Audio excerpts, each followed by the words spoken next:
Hi mga mi! Welcome sa isa na namang kwentuhan at kulitan dito sa aking negosyo vlog. Kung ikaw ay naghahanap ng inspirasyon, diskarte sa pagnenegosyo o simpleng motivation sa pang-araw-araw na racket, naku mga mi, nasa tamang FB page ka. Ako nga pala mga mi, si Jenna Padilla, ang raketarang guro ng Quezon City. Mga mi, ngayong buwan ay sabay-sabay ang ganap Teachers Day, United Nation Month, at syempre ang tuloy-tuloy na takbo ng ating negosyo. Share ko nga lang sa inyo mga mi ay nagbukas kami dito ay alas 3 ng madaling araw. Ganyan kami dito mga mi kaagap. Bawat oras, bawat galaw ay mahalaga. Alam nyo mga mi, hindi naman namin hinahangad ang yumaman. Ang gusto ko lang ay huwag maranasan ng mga anak ko ang hirap na pinagdaanan ko noon. Na para makapag-aral lamang ay kailangan mo pang makitira sa kamag-anak. Para naman sa mga taong nag-iisip na porki may tindahan na kami madali ng lahat. Gusto ko lang sabihin, ang puhunan namin ay galing din sa utang. Kaya todo kayod kami para makabayad sa mga due date. Minsan kapag hindi sapat ang kita at naipon, napipilitan din akong umutang sa mga tinatawag na emergency lending. Na kahit isang linggo mo lang babayaran, ay may tubo na 20%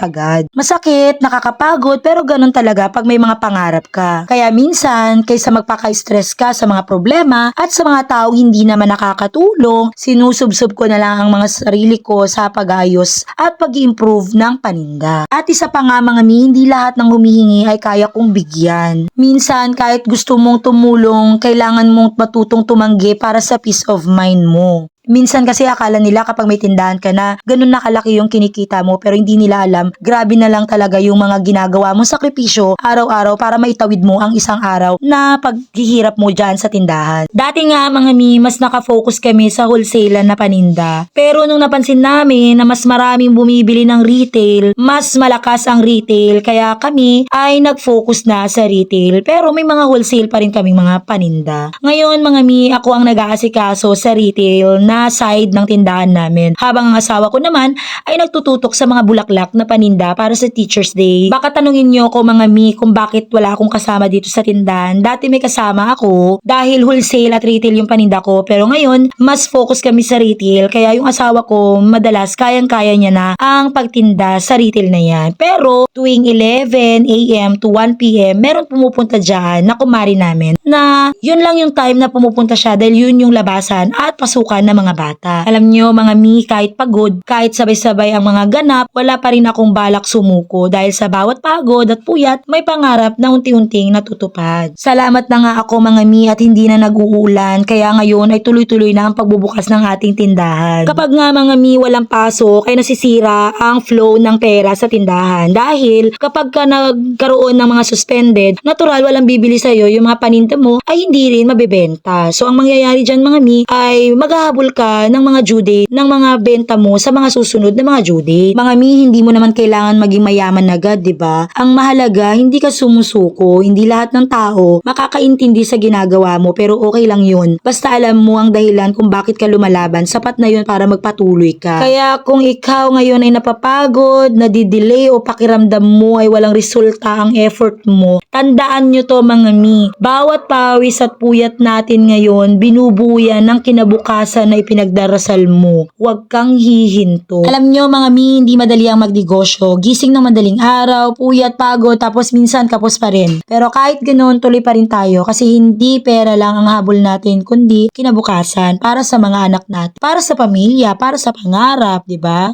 Minsan feeling mo walang nakakita ng effort mo. Minsan pa nga ang tingin ng iba, may tindahan ka na, yayaman ka kagad. Pero ang totoo, utang din ang puhunan. Pagod din ang puhunan. Dasal din ang puhunan. So kung napapagod ka, normal yan. Pero wag mong hayaan mapagod ka ng tuluyan. Tip ko nga sa inyo mga mi, ay kapag kayo ay naghahanap ng pwesto, palagi ninyong titignan yung area na dapat ay malapit kayo sa lahat. Malapit sa simbahan, malapit sa school, malapit sa palengke. Yan ang magandang pwesto mga mi dahil yung mga magsisimba dadaan sa tindahan mo, yung mga papasok dadaan sa tindahan mo, yung mga mamamalengke dadaan sa tindahan mo, yun yung magandang area na pagtindahan ninyo mga mi. Kaya ako mga mi, blessed din ako dahil nakuha ko itong tindahan sa harap ng elementary at pinagpray ko naman talaga na magkaroon ng negosyo pero hindi ko naman talaga alam na ganito pala yung ibibigay ni Lord sa akin na negosyo. Kaya ako sa inyo mga mi, huwag kayong hihinto na mangarap. Mga mi, sa pagnenegosyo, bawal ang mahina ang loob. At hindi po pwedeng kapag ikaw ay nakaramdam ng pagod, i-stop ka na or hihinto ka na, magmumukmuk ka na, ganon, hindi mga mi. Lagi kong sinasabi sa inyo na kapag kayo ay nagnenegosyo, tatagan nyo ang loob ninyo dahil marami kayong pagdadaan ng pagsubok na maaari ninyong kapag ito ay napagtagumpayan ninyo, masasabi ninyo na kaya ko pala. So yun lang mga mi, salamat sa pakikinig at panonood ng aking vlog.